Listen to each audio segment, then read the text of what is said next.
Dear students, आज हम आपको जीवाणु से होने वाले लाभ एवं हानि के बारे में पढ़ाएंगे।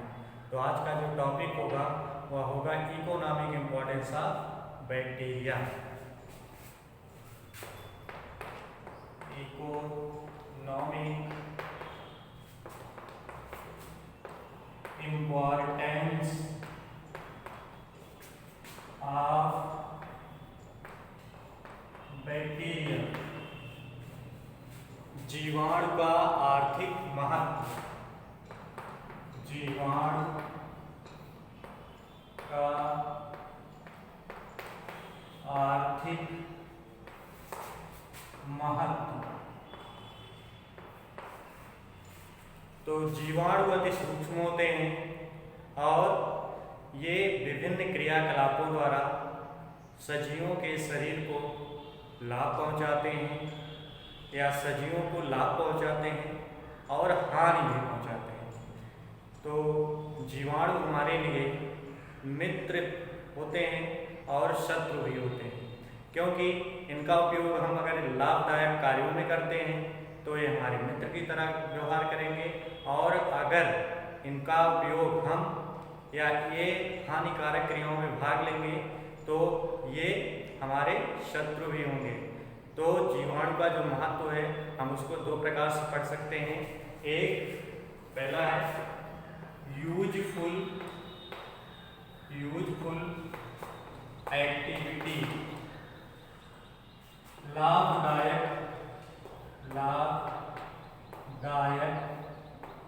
क्रियाएं। लाभदायक क्रियाएं। दूसरा होता है हार्मफुल एक्टिविटी, हानिकारक क्रियाएं। तो अगर जीवाणु सजीवों को लाभ पहुंचा रहे हैं अपने विभिन्न क्रियाकलापों के द्वारा तो हम उन्हें यूजफुल एक्टिविटी या लाभदायक क्रियाओं के अंतर्गत पढ़ेंगे। अगर सजीवों के शरीर को हानि पहुंचा रहे हैं या सजीवों को हानि पहुंचा रहे हैं तो हम उसे हार्मफुल क्रियाएं या हार्मफुल एक्टिविटी या हार्मफुल क्रियाओं के अंतर्गत पढ़ेंगे। तो हम सबसे पहले शुरू करते हैं जीवाणु से लाभदायक क्रियाएं। जीवाणुओं का उपयोग हम विभिन्न प्रकार से अपने दैनिक जीवन में करके और इनसे हम लाभ प्राप्त करते हैं।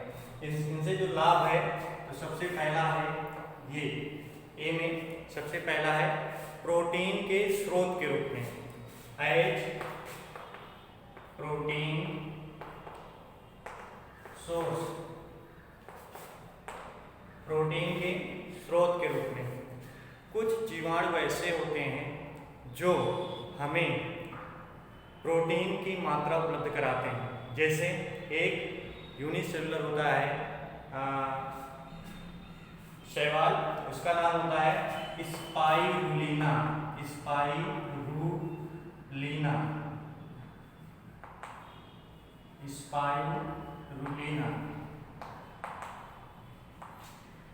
यह एक ऐसा शैवाल है जो प्रोटीन के रूप में प्रयोग किया जाता है।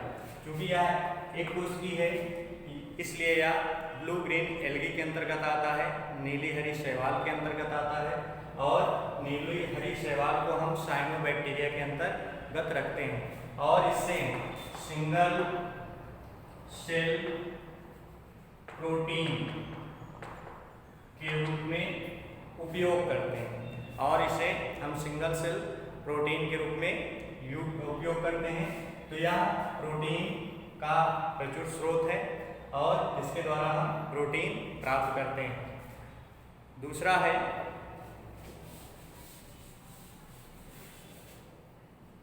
इन डेयरी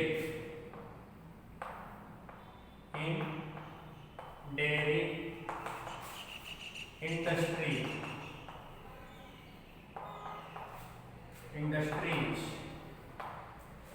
डेयरी उद्योग में दूध से उनके प्रोडक्ट बनाने में बहुत लाभदायक होता है। जैसे दूध से दही बनाने के लिए लैक्टोबैसिलस लैक्टिक जीवाणु का प्रयोग किया जाता है। यह जीवाणु दूध में उपस्थित लैक्टोज शुगर को लैक्टिक एसिड में कन्वर्ट करता है और जिसके कारण दूध दही के रूप में बदल जाता है। ऐसे ही अनेक प्रकार के और शैवाल हैं, जैसे लैक्टोबैसिलस बल्गैरिकस एक जीवाणु है, स्ट्रेप्टोकाकस थर्मोफिलस ये अन्य जीवाणु हैं जो कि दूध को दही के रूप में कन्वर्ट करते हैं। तो अपने जानकारी के लिए रख लीजिएगा, दूध से दही निकालने के लिए स्ट्रेप्टोकाकस क्रीमोरिस नामक जीवाणु का प्रयोग करते हैं, या दूध से क्रीम निकालने में सहायक होता है। ऐसे ही पनीर बनाने में स्ट्रेप्टोकाकस या लैक्टोबैसिलस की कुछ जातियों का उपयोग करके हम दूध से पनीर प्राप्त कर लेते हैं। तो दूध से उनके प्रोडक्ट बनाने में जीवाणुओं का बहुत महत्वपूर्ण योगदान है। जैसा कि हमने बताया, दूध से दही बना रहे हैं, दूध से क्रीम निकाल रहे हैं, दूध से पनीर बना रहे हैं, तो विभिन्न प्रकार के जीवाणुओं का उपयोग करके हम आसानी से इसका कार्य कर लेते हैं। इसके बाद तीसरे में जो है वो कुछ जीवाणु ऐसे होते हैं जो कार्बनिक पदार्थों का क्षय कर देते हैं। इन decay of organic matters कार्बनिक पदार्थों का कुछ जीवाणु डीके कर देते हैं, क्षय कर देते हैं। तो इसमें क्या होता है कि पर्यावरण का शुद्धिकरण होता है। जैसे जीवधारियों में जंतुओं और पौधों के जो अवशेष होते हैं इनको जीवाणु छोटे छोटे टुकड़ों में तोड़ देते हैं और जिसके कारण ये आसानी से मिट्टी में मिल जाते हैं। तो ये क्या करते हैं, आसानी से ऑर्गेनिक मैटर को, जीवधारियों के अंश को सड़ा देते हैं। इसके बाद अगला है D in nitrogen cycle. Nitrogen चक्र में जीवाणुओं का उपयोग बहुत महत्वपूर्ण है। जैसा कि हम लोग जानते हैं 78% नाइट्रोजन वायुमंडल में पाया जाता है। 78% नाइट्रोजन वायुमंडल में पाया जाता है, लेकिन इसका उपयोग पौधे नहीं कर पाते हैं, जिसके कारण हमें खेतों में या फसलों को अलग से नाइट्रोजन को देना पड़ता है।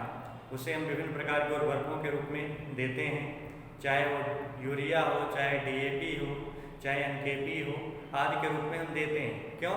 क्योंकि ये पौधे नाइट्रोजन का उपयोग स्वतंत्र रूप से नहीं करते, फ्री नाइट्रोजन का उपयोग नहीं कर पाते हैं, इसलिए इन्हें उनके यौगिकों के रूप में दिया जाता है। कुछ जीवाणु ऐसे होते हैं जो वायुमंडल की स्वतंत्र नाइट्रोजन को उनके यौगिकों नाइट्रेट, अमोनिया में बदल देते हैं। जैसे एजोटोबैक्टर एक जीवाणु है जो कि नाइट्रोजन को अमोनिया के रूप में कन्वर्ट कर देता है। ऐसे ही कुछ जीवाणु जैसे राइजोबियम या स्वतंत्र नाइट्रोजन को उनके यौगिकों में कन्वर्ट करता है और जिसके कारण पौधे आसानी से नाइट्रोजन की प्राप्ति कर लेते हैं। ऐसे ही अगला है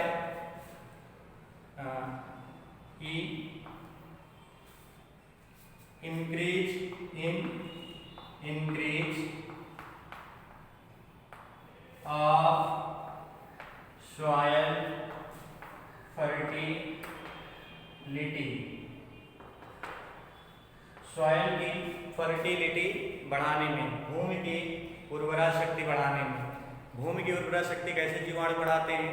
जैसे पेड़ के पौधों से कुछ पत्तियां गिरती हैं, उनकी शाखाएं गिरती हैं, कुछ जीवधारी मरते हैं, सड़ते हैं, तो इन जीवाणुओं को सड़ाने में इन ऑर्गेनिक मैटर्स को, जीवधारियों के अंश को सड़ाने में जीवाणुओं का बहुत महत्वपूर्ण योगदान है।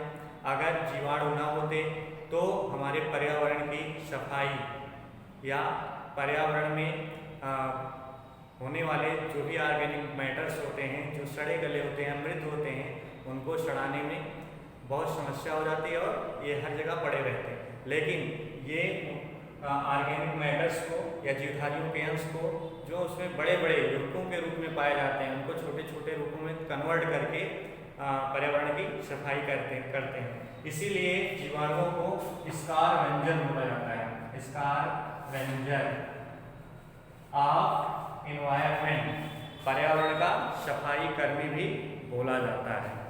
इसके बाद अगला है इन विनेगर इंडस्ट्री, सिरका उद्योग में एक जीवाणु होता है एसिटोबैक्टर एसीटी।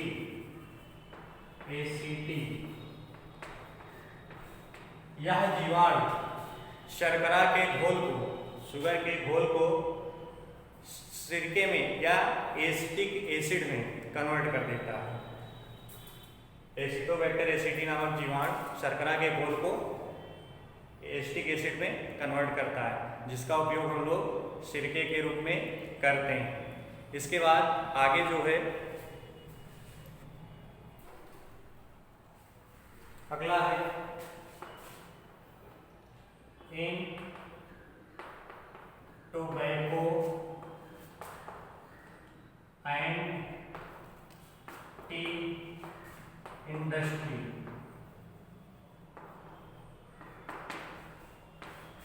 चाय और तंबाकू उद्योग में, चाय और तंबाकू उद्योग में जीवाणु माइक्रोकॉकस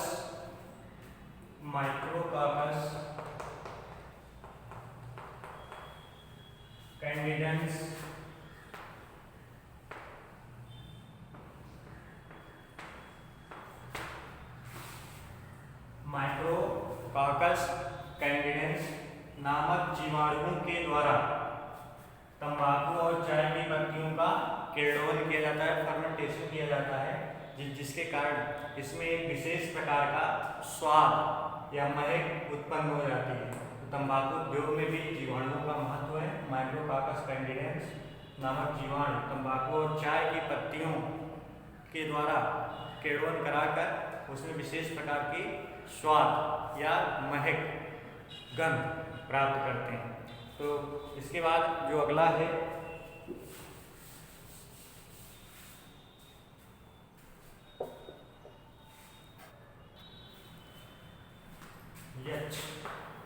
इन फाइबर रेटिंग,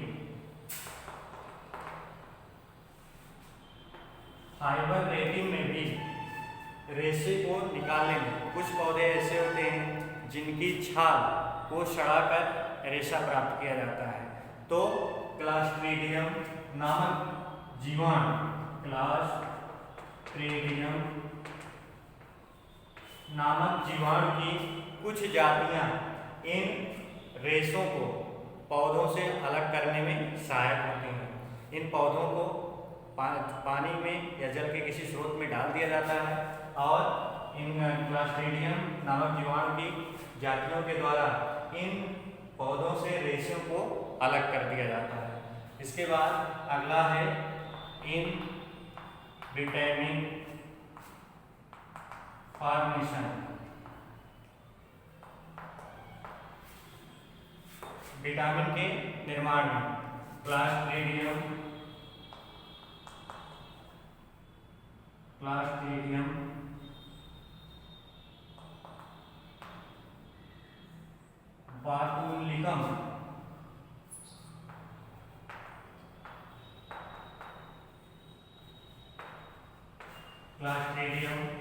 बाटुलिकम नामक जीवाणुओं के द्वारा विटामिन का भी निर्माण किया जाता है।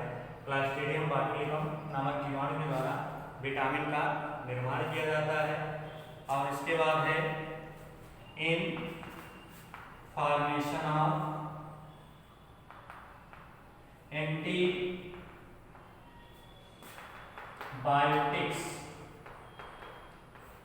प्रतिजैविक के निर्माण में बहुत सारे प्रतिजैविक जैसे स्ट्रेप्टोमाइसिन, टेरामाइसिन, नियोमाइसिन आदि का निर्माण इन्हीं जीवाणुओं की सहायता से होता है। इसके बाद भी जीवाणुओं के बहुत सारे लाभ हैं, जैसे मनुष्य की आंतों में पाए जाने वाला एस्चेरिका कोलाई नामक जीवाणु भोजन के पाचन में सहायक होता है और यह भोजन को सड़ने भी नहीं देता है, और जिसके कारण भोजन से गंध भी नहीं आती, भोजन को सड़ाने से रोकता है। तो मनुष्य के आंतों में पाए जाने वाला जीवाणु है एस्चेरिका कोलाई। यह भी उपयोगी, मानव जीवन के लिए उपयोगी। इसी प्रकार जीवाणुओं के बहुत सारे महत्व हैं। इसके बाद हम लोग डिस्कस करेंगे जीवाणुओं से हानि के बारे में।